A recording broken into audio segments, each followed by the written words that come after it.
Well, thank you guys for joining us today. We're going to be talking about family tree tangents. And so we have 40 people so far in the live chat. More people will be coming. I want you to go ahead and weigh in on this topic.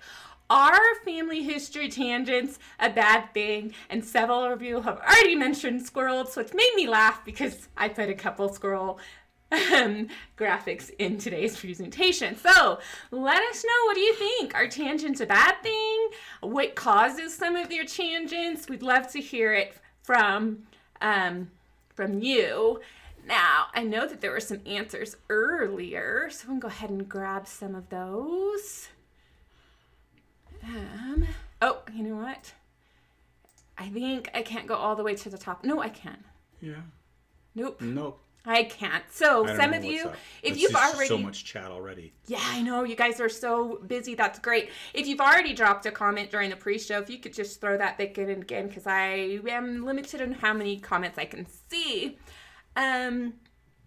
Let's see. So I know that someone said that it was funny that they, today's topic is genealogy tangents, because they were reading an email, saw our email about tangent, and they took a tangent to go watch the live stream, and they need to go back to the email. So that was pretty funny. So Starling, he says, I think it becomes bad when your gut says it's going nowhere, but you keep looking only to prove your gut right. Or wrong. Or wrong.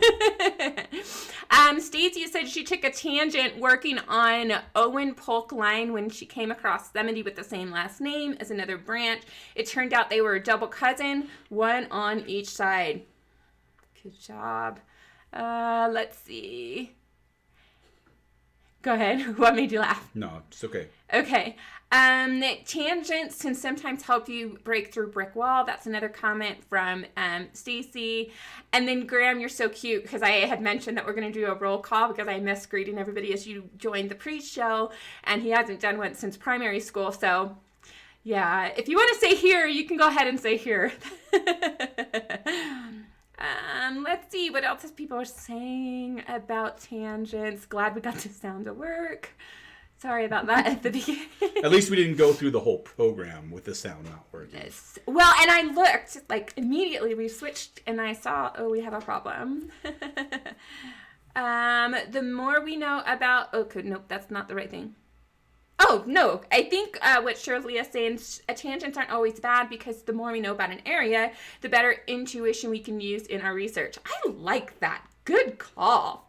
All right, so let me go ahead and go through some of my thoughts. And if you're new to our live streams, we're going to have plenty of time for Q&A today. Mostly genealogy, writing questions. You could do a couple DNA questions, but they're usually going to be in our DNA live streams. There's one that's going to be in 2 weeks.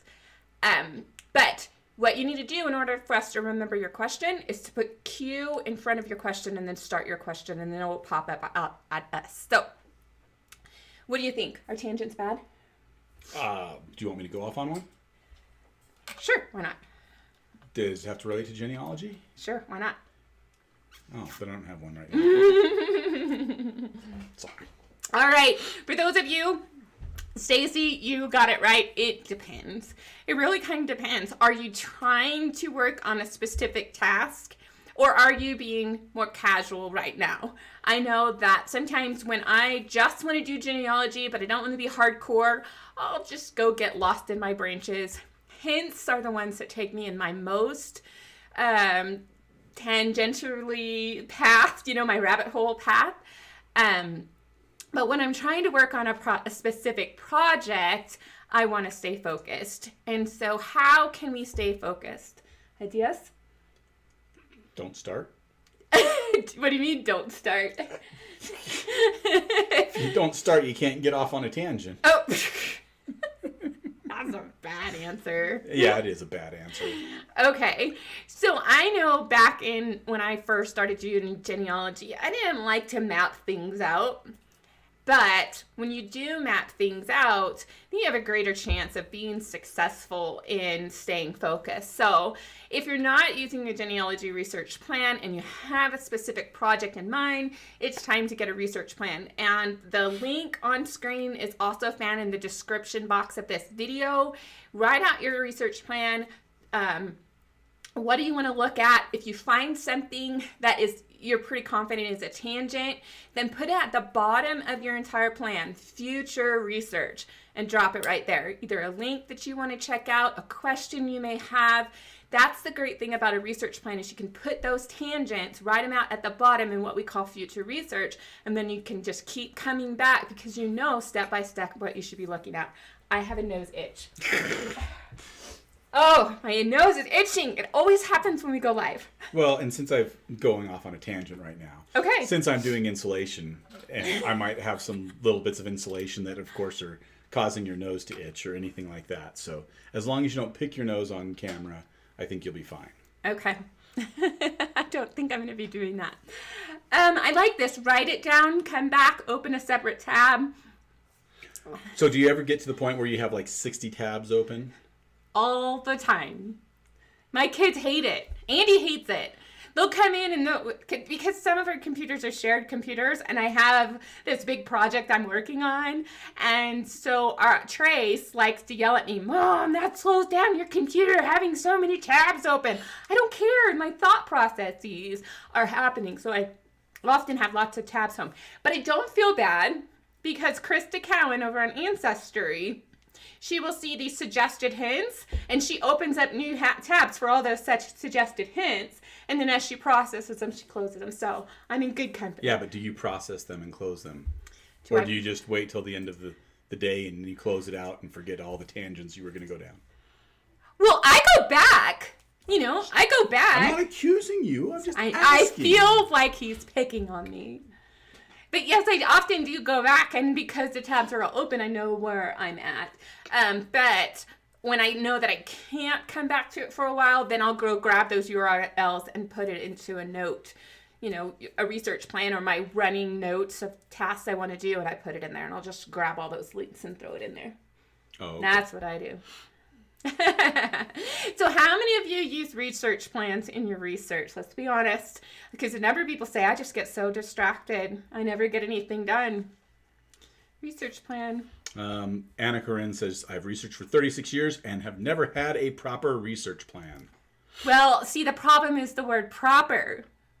There is no proper. There isn't a proper. In my opinion, you want to have your question, what you want to research, and the notes that you have as you're going through. There are some people who say that there's proper research logs and research plans, but if it's not getting you across this finish line, then it's not helpful. But you just want to have some place to keep everything together so you know what question you're working on and where you want to search, what you have searched, and what to search. Okay, later. so people are starting to go off on another tangent. Sure. You'll just notice a theme from today's topic. People are admitting how many tabs they have open. Now, Stacy's at the low end with only 10 over 3 windows. Okay. Whereas Lynn says she has 27 tabs open and she doesn't know where the music's coming from. William has currently, so remember, William is watching this, and currently he has 41 tabs open. And how many monitors? He didn't say, but Robert says he's always working on 2 screens with 3 browsers and too many tabs to open to know how many there are. So. Why 3 browsers? Well, because I do that sometimes. I don't know that I've ever used 3. I use 2 a lot because sometimes I want to be able to quickly see what something looks like when I'm not logged in. Oh. And so, like for instance, I'm logged into some program here, but I want to see what it looks like not logged in. And so I quickly just copy and paste that link over there to make sure that it's looking the way that I want to. Okay. But so, I'll have, well, now it depends. If you're talking about 3 different browsers like Firefox, Chrome, and Edge, then that's what I'm talking about. If you're talking about the fact that you have a browser open on this monitor, a browser open on this monitor, a browser open on this monitor, well, you're doing 3 browsers right now. Oh, well, I have Windows. I don't call those browsers. But each one is a browser. If you say so. Those are windows. They're all Chrome windows. 17 tabs, 29 tabs. Somebody has multiple computers with multiple windows and tabs. Multiple computers with multiple windows and... See, well, that's what we got here. We got this one and we got this one. We do. Multiple windows, multiple computers, multiple tabs. Yeah. So, it doesn't matter if you have all of that to keep track of things. The point is you want to try to... If your goal is to work on a specific question, then you need to have a plan. But if you're just being casual and going where the wind blows, just go where the wind blows. The tangents aren't too bad. And Denise is our winner. She's got 5 windows and more than 100 tabs open. Wow. Congratulations, Denise. You are the winner for today. There is no prize, but you get the joy of the bragging. The points don't matter. How do they say that on I this don't line? know. The points don't matter. You can brag to everybody that you won the tab contest on Families Fanatics. All right, so now, what happens if you do get distracted? Just like we did? Yes, just like we did. What do you do if you do get distracted in genealogy? Me? Yeah, you. Nothing. What do you mean nothing? You just Continue keep being distracted. being distracted. Well, somebody mentioned this earlier, that no tangent is a waste because they tend to learn new skills. So there's a lot of times, well, I'll take a tangent and I'll go into Canadian personnel files. Now, that wasn't a tangent. It's actually coming up in a future video. That's a tease.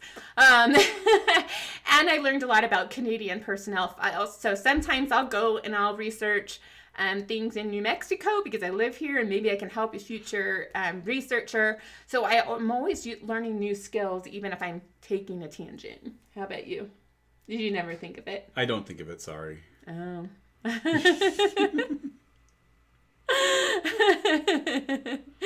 So I ignore the tab for a bit and come back to it later. That's about right. Yeah, but Kathy says she uses her phone, tablet, and laptop all going at the same time. You guys, see, I just can't spread my brain out that much. I'm impressed. I am impressed. All right. So the next thing that... with tangents is, for me, the tangents aren't always tangent. I mean, if I'm working on the question, who is John Townley's family in Essex County, Ohio, this tangent of researching all the Townley's land records, that seems like, what a waste of time. But what I'm trying to do is rule out possibilities. And so, yes, it's a tangent. I'm getting lost in land records. I'm getting really good at land records and reading that handwriting, and learning all the time the terminology. I've also learned that somebody passed on the pew in a church. So it's a tangent, but I'm like, oh, whoever thought that there would be land records about the pew in a specific church being passed on? It was great. Anyway... But I kind of... Did that actually relate to your family? Their last name was Townley. But were they your Townleys? We'll get to that in a second. Oh, okay. Because what I do, I don't believe in having all of this in my ancestry tree and my heritage tree because I'm paying for those services. And I want to be hyper-focused when I'm on those platforms. But there's a free platform connected to records. That's the distinction. You could use WikiTree, but it doesn't have records. So... I go and I leverage Family Search, and I will put all of this information I'm getting from these land records. So on the left, you can see that there's this Richard R. Townley. On the right, you can see I have to go way up. He's my 4th cousin 5 times removed. So his last name is Townley, and Family Search figured out that relationship. Now, sometimes it'll say no known relationship. It's okay, but here's the 2 benefits of dumping my tangent research over to Family Search. The first is that I can keep track of what I've searched and what I haven't searched.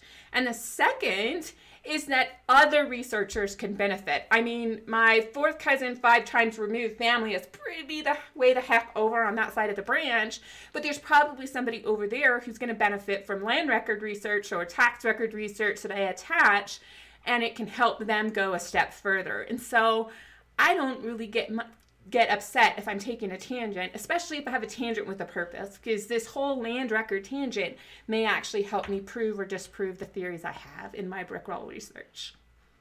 So those are my thoughts. What are the thoughts of the community? Well, Somebody says that fourth cousin, fifth times removed is too far away. It's not really a relative at that point. It isn't, but it's all part of that the one surname study that we've talked about earlier on this channel with Paul House, and that sometimes you have to research your surname into that far away in order to define the research for your family, because you never know when you're going to hit on the landmine where it's happened, because people pass stuff to these different family members and they may have the answers that you need. And Lynn says that in England, church pews used to be very valuable real estate.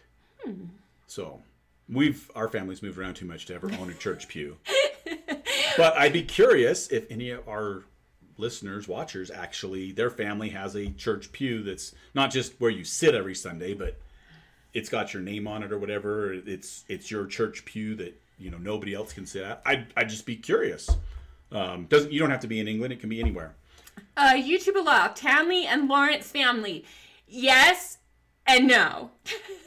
I know what you're talking about. I've mentioned them in my brick wall research where I talked about the newspapers. So if you go to our channel and type in newspapers, brick wall Townley, that video will come up, or you can do that over on our blog.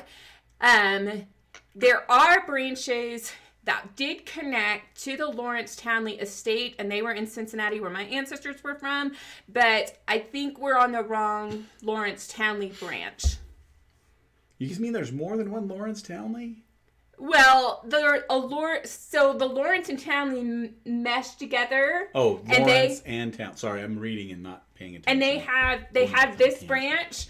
And I think we're the Townley that connects like a generation up. So we're not descended of the Lawrence Townley, but we're related to the Townleys that eventually married into the Lawrence family. Yes. Mm-hmm. But there's a Colonel Richard Townley that I'm pretty confident I'm descended from. Yay. A lot of false Lawrence trees created over estates in England. Oh, yeah. Yes. Why? Yeah. There's a lot of money involved. With the Lawrences? I mean, that's the why. Is why Lawrence in particular for this? I understand. I'm not sure about the Lawrences. I understand estates might have lots of money involved, but maybe the Lawrences just owned a lot. I think the Lawrence Townley, there's two family lines that were together, and they had a lot of money. They had a lot of money, they had a lot of land, they had a lot of receipts, and so because the paper that I was looking at, it was in the 1880s, and the estate was worth like $3 or $4 million back then. Yeah, we're talking a lot of money. So people really wanted to connect, not necessarily the title, but to the cashola. Hey, Paul, glad you joined in, and Tanya, you slipped in while I was yapping. Tara, glad you're here. Kay. Who else has slipped in and I haven't seen you? So my John, I'm pretty sure, Lisa, that I have found my John. And just so you guys know, that's basically what I wanted to talk about with tangents. But so go ahead and start putting in your questions. So real quick, $4 million back in 1880. It's $103 million today. Mm-hmm. Yeah, that was a lot of money. I guess that's probably a good gamble to make a fake genealogy on that. Right, for sure. Well, I mean, they didn't have access to the records like we have today. So, All right, so go ahead and make sure you're putting in your questions in front of it.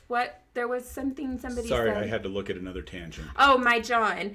So Lisa, I'm pretty confident that I have figured out that John is the son of Effingham Townley in Essex County, New Jersey. And so in my whole research over my shoulder brick wall series that I did last year during most of the COVID and moving, I'm pretty confident I came to the right conclusion. But I'm always looking forward to people like peer reviewing and letting me know if that's right or wrong.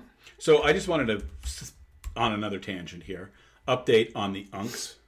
Oh, yeah, unks. So the other day, 2 weeks ago or so, I decided I was bored, and I decided, you know what, I'm going to start putting together the unks family tree. And so I started doing that on Family Search. Are you kidding me? No. Oh, but should I bring it up to show? No. Because there's some other people that have actually put some stuff in on the unks. Oh. Now, since we're talking about tangents, there's some tangents. Apparently, there's about 33,000 tangents in the Family Search family tree. Let me just look at records here real quick and see where these tangents all are. last name of Tangent. How about you stop so we can share? I can't share on this. I know. I'm going to pull it up here. Let's see here. St. Louis, Minneapolis. Where's our birthplaces of tangents? I'm trying to make it so you guys can see. Oh, look! I just did that wrong. Okay, so you went to records, is that right? Yeah. Oh, wow. And you typed in the last tangents name. here. This is really cool. Look at this. I'm trying to get them to look at it. Yes, we're married. We argue a lot. We don't argue. Stop arguing with me about this. All right, here we go. No, we need the thing on the side to be able to see stuff. Okay. There we go. Refine your search. Okay. Okay. Now I got to reach across my wife. Well, tell me what's a type in. No, we want to go down here and we want to see. I was just looking at birthplace. Now you can see continental Europe and the United States have the most tangents. So we're going to go to the United States. We can't see. It's a big number, even though you can't really see. What do you mean they can't see? Because it's so tiny. What did you make it tiny for? Because you told me to put the stuff on the side. I did what you said.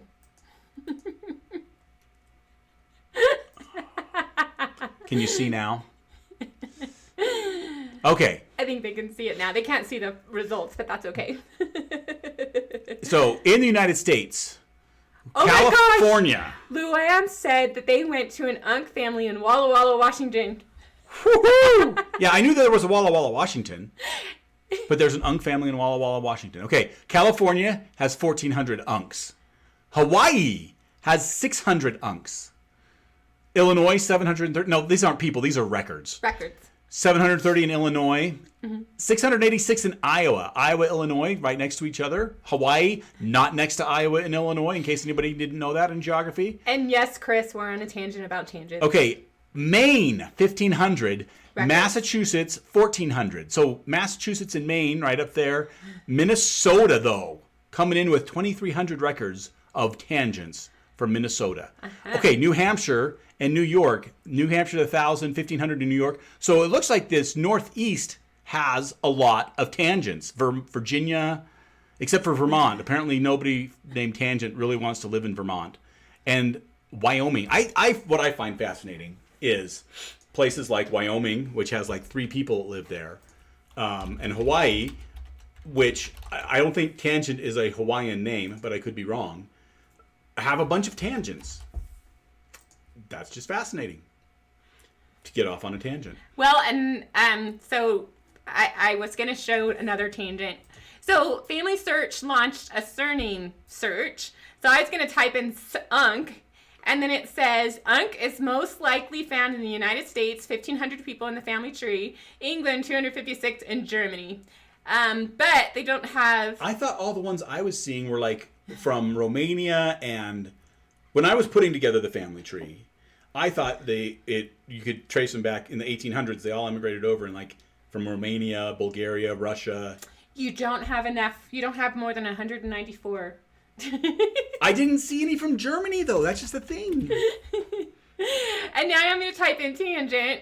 They're mostly found in the United States, just so you know. Well, go back up. But one person. No, habitational name from any of numerous farmsteads, named with the definite singular form of tang, from the Old Norse tangi, tongue of land. But wait, they can't say, because I'm seeing lots of tangents in the family tree, so I don't know what they're talking about. Well, that's records. No. They're pulling it from the Family Search. These they're connected. people are connected to the family tree in these records. There's a Todd, a Peter, a Pierre, Addison, Esther, Annie, all of them in the United States. That's far more than one. So we went ahead and I picked on one last name. I don't know how to say your last name, Chris. So it means occupation name for smith or worker in iron, mostly from Italy, United States, and Honduras. But I think something's broken because it's only said 286 of those are in the Family Search family tree. Yeah. All right, do something like Lee. Let's see what... Well, somebody said or. I'm going to put in or. right? Or. Yeah, Bobby Orr. Northern English, Scottish, and North Irish, also, by name of Blackcock. Okay, so black grouse. A Scottish nickname for someone with a sallow, did I say that right? Sallow complexion. So pale. Topographic name for someone who lived on a shore or ridge. And now it looks like that name's going crazy. So 37,000 in the United States, 20 in Scotland, and 5 in Ireland. Of the Orrs. Of the Orrs. And Stacy had a question for me. Here we go. So Stacy's question was, when is a tangent and not more research? You don't know until after you're done with the tangent. Because you might think you're going off on a tangent, and then you find, and there's several people that have said, hey, yeah, I found my ant here, or because of this tangent, I found this. Well, it wasn't really a tangent then. Right. Unless you want to define it as, hey, anything other than what you specifically set out to do. Right. In which case, stop specifically setting out to do something. And you'll be happier that way. Potentially. Maybe. And for me, it all depends. It all depends on if I'm trying to solve a research problem or if I'm just casually researching. If I'm casually researching and I'm dumping stuff into Family Search because I'm casually researching, then it's not a tangent, it's a learning opportunity. But if I'm working on a specific project and I'm getting distracted from, like earlier I was looking for the Marchand family in Texas near Austin. If I start researching the caverns in Cornwall, England, I better have a really good reason why I'm searching the caverns, because Cornwall and Texas are kind of far apart at the same place and time. So that's kind of my rule of thumb. And am I being serious on one question, or am I just going where the wind blows? Okay, so here's a good question from Chris, and this is a good poll for everybody. Do you listen to music as you research? I'm going to put an answer. You're going to put an answer? What's your answer? It depends. So, it depends on what I'm doing. So a lot of my research is when my kids are sleeping and my husband's sleeping and I can't sleep. And so if I have my phone with my Bluetooth hearing aids, then I'll listen to music. But a lot of times I don't. What about you? I don't think I ever listen to music while I'm researching. Yeah. Too distracting, or just forget to turn it on? I don't know. I can only do one thing at a time, I guess. All right. Other questions are showing up. Oh, Fariolo. Is that Fariolo? Did I say it right? Is that how you would say that? Fariolo. I hope I said it closer. Okay. Sometimes Maria listens to music on Spotify. Kathy says it depends.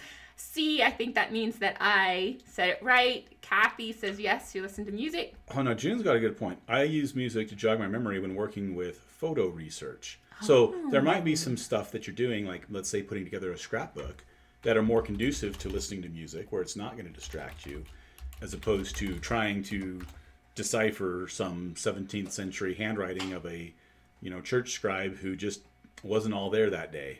Mm-hmm. But you have people mentioning certain things that I'm reserving my judgment on, so I'm just going to keep that to myself.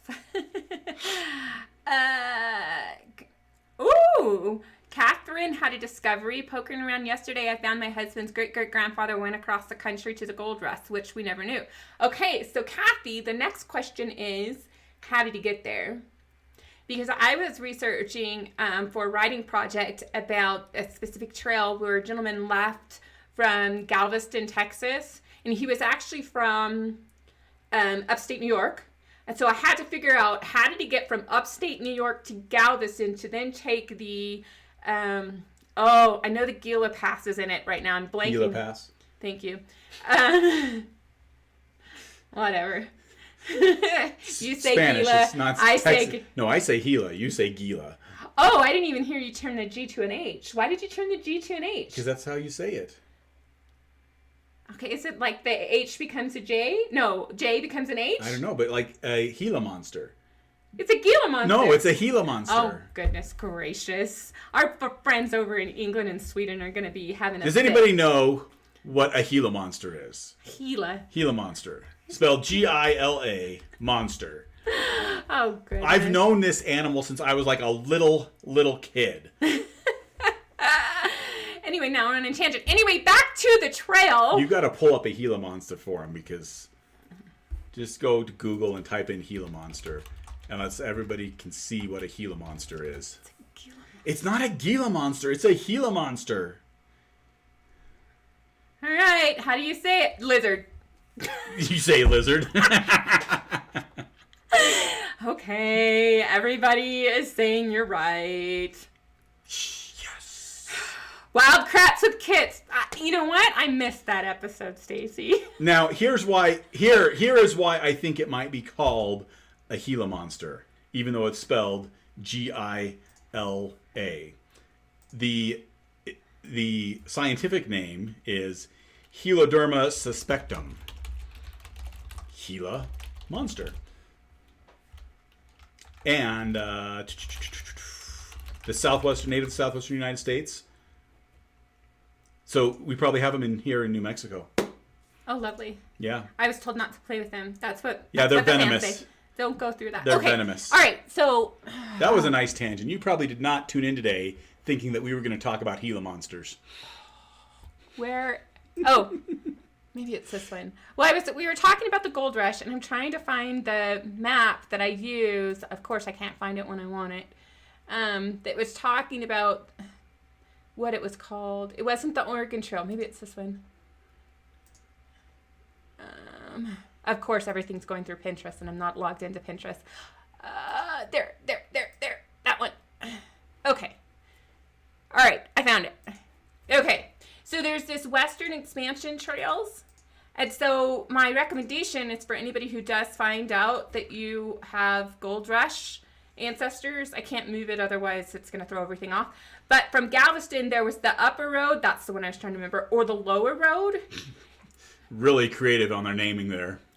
Yeah, and what's funny is there was this newspaper article that had tracked the people across the different things, but the places kept going between the two. But these are like lots and lots and lots of miles apart. Many miles apart. And there's nothing in between them. No, there's not. It's not like there's a bunch of settlements in between to get mixed up. There's nothing. Yes, and then it talked about these mountains. Now, I've driven through West Texas to get from Houston to where we live now in northern New Mexico. You don't see any land features. You see flatness this way. There's all this flatness. I don't think they can see your cursor. Oh, you can't see my cursor? Well, let me do this dumb thing. Okay, sorry about that. So, anyway, this road and this road, lots of miles apart. But one account said that there was like little land features this way. But the land features, they're tiny, but they're down here on the Rio. So they had to come up here, then go up there, and then head that way too. Anyway, so you want to research that. If you're doing gold rush research, and then also take some of the accounts with a grain of salt, even if they're original accounts, because I think they get confused. Confused with what? Where they were. Oh, okay.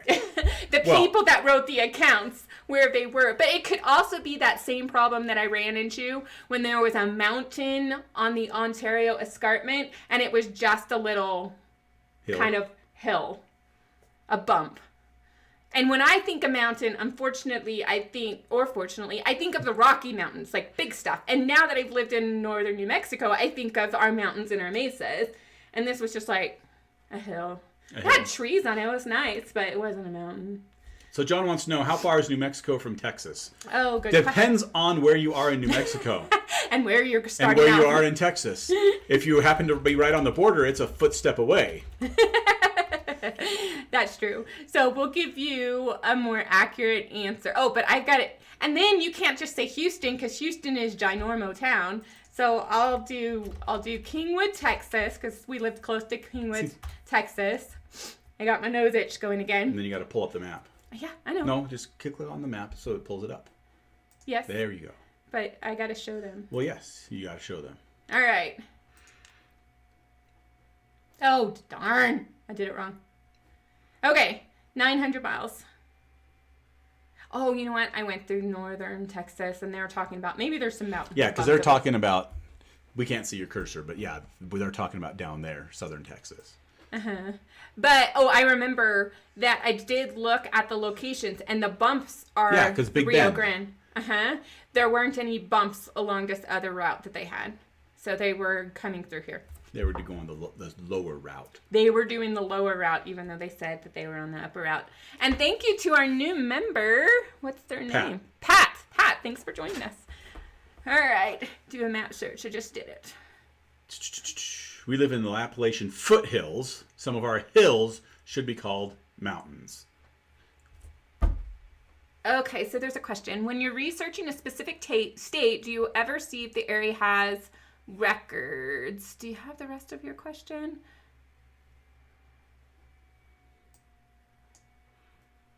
Loss. Record loss. I think there's supposed to be an extra S. So whenever let me state this question again, because I'm going to share it later. When you're researching a specific state, do you ever see if the area has a record loss? Absolutely. And the place that I typically start is going to the Family Search Wiki, and I'll type in a location to see if they have known record losses. It also tells me when the records started being created. So let me pull up a little place real quick, and Andy, you keep track of the comments over there. Okay, sorry, I was getting distracted on a tangent. Reading about the range of the Gila monster. Oh dear. All right, so I wanted to look up this lens. I can actually do it live. So we're going to Family Search. We're going to zoom out so we can see it. But I know in the Family Search Wiki, if I type in Lycoming, I hope I said it right, Pennsylvania. I had to do this for a 4-generation project I was working on. In Lycoming, it tells me, coming down here, all right, it tells me in 1893 is when they start beginning to take birth certificates, record them at the county level, 1885 for marriage, but court records and land records begin in 1795 in this location. So I'm not going to look for anything related to somebody's birth, marriage, or death in civil registrations. I'm going to go look in death record. Now, almost every location in the United States that I've worked with, especially at the county level, will have a section that says record lost. There is no known history of courthouse disasters in this county. So I almost always come to the Family Search Wiki to see if they have any known record losses. There have been some places where I've researched and they said that, before this date, they have these records, but they're over in this archive. Between this date and this date, there is a record loss. And then after that, there will be records in that location. So always go to the Family Search Wiki. Now, I'll be honest, when I'm researching casually, I skip the wiki and then I'll just start general in my searches and see if anything comes up. And then if I keep striking out, I go, I need to go find out in the wiki the history. So, but that's usually when I'm being more casual. If I'm seriously working on a project, then the wiki is my first stop because it's part of building my research plan. What is the history? What are the record availability? What do I want to possibly search? Did those records ever get created or existed in the first place? So I hope that helps answer your question. Monroe County, Ohio. What's not true? Okay, here's a tangent for us. This is from James. Yesterday, a cousin was helping a friend new to family tree research with DNA results. From the results, they discovered that the friend has 4 half-siblings. That's a nice tangent to go off of. Okay, what's the question? There was no question. That was just a tangent. Oh, good job. Oh, okay. Here's what Stacy was saying. That over on the wiki for Monroe County, they don't have the part about record loss. They actually don't have very much. Oh, nope, here's record loss. Maybe that was... Anyway, So not every page is organized the same because those wiki pages are created by volunteer researchers over on Family Search. And so if you know of anything that should be added to the Family Search wiki, I have a video that shows you how to edit the Family Search research wiki. And so I highly recommend you put some information there.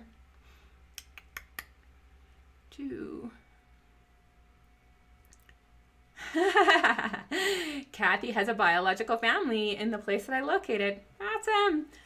My adopted family is from Lycoming family, Pennsylvania. I hate to go back to this Gila monster thing, but I have to go back to the Gila monster because I see some people saying that, oh, it's a lizard. It's a lizard. And I'm not sure that it's a lizard. And bear with me. Okay, we use lizards to mean anything that looks like a snake that has 4 legs. But a lizard actually has a specific definition. And just because we call something a lizard colloquially does not mean that it counts as a lizard scientifically, if that makes any sense. It has nothing to do with genealogy. And so I was trying to see if the family and the genus and the species are all part of the lizard family, or if they are part of something else. Mm-hmm. I'm looking at some of the comments. Since it's a venomous lizard, I just said a venomous lizard. Since it's a venomous Gila monster, that's why I wanted to figure out whether it really is a lizard. And I think it might be, now that I'm looking at it more. I've got to see what... Yeah, order Squamata. So if you're in the order Squamata, you're a lizard. Gila monsters are a lizard. Good job to our viewers who knew that they were a lizard.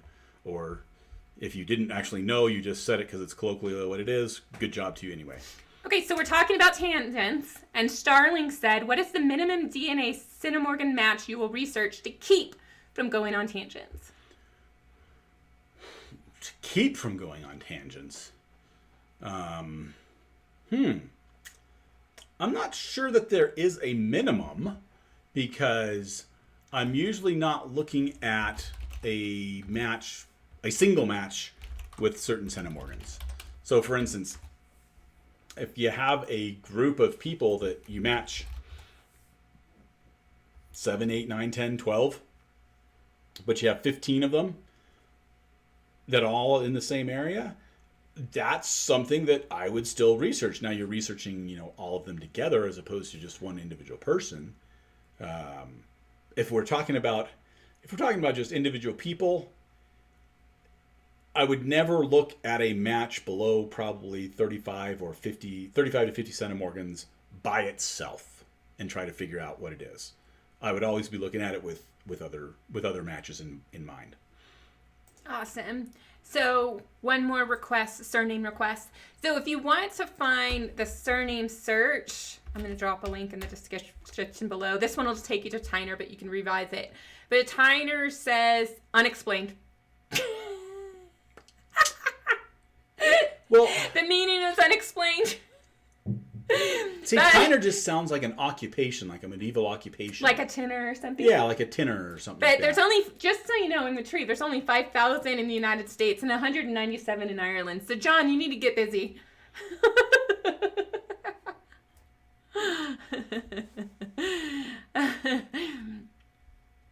All right, so I'm trying to see if you guys have any more questions.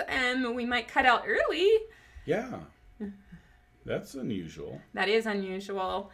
I do think there was another question or two that came in through a different method. I need to pull it up real quick. You're welcome, John. No problem. Okay. Oh, I remember. Sorry. There we go.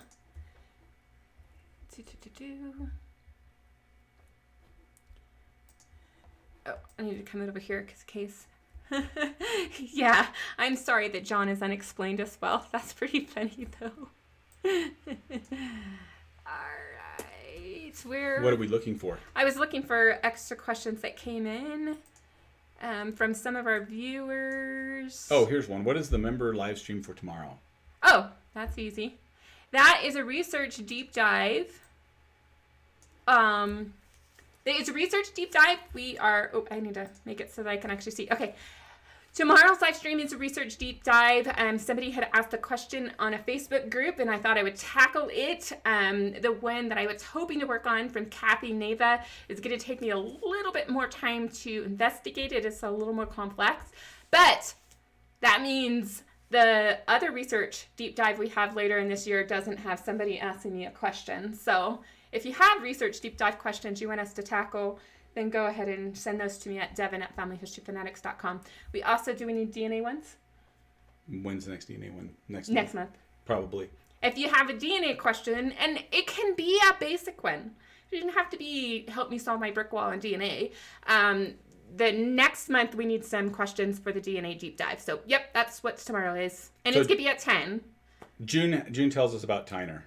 It is the anglicized version of the Gaelic name O'Taimenain, which is derived from the word Taimhain, which means dark. Thank you. So it wasn't... It's like saying black in English. Okay.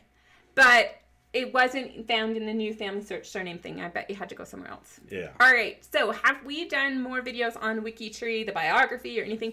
No. They'll be coming in the future, possibly. I'm going to be part of their weekly challenge. Chris, what are those weekly challenge with guest people called? So I'm going to be participating in May, and I have to get my tree finished going. And I have a video coming on the process of migrating your tree.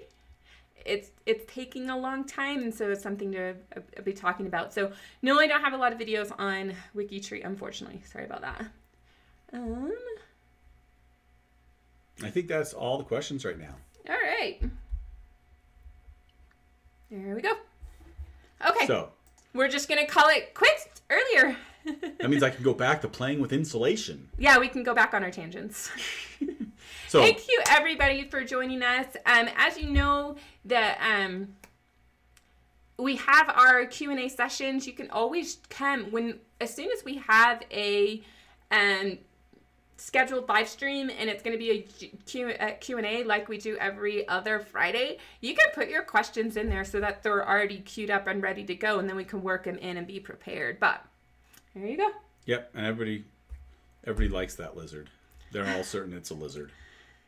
Yes, and I can't pronounce it. It's all good. It's a Gila monster. Go tell your kids all about the Gila monster. If you learned something new today, then thank you.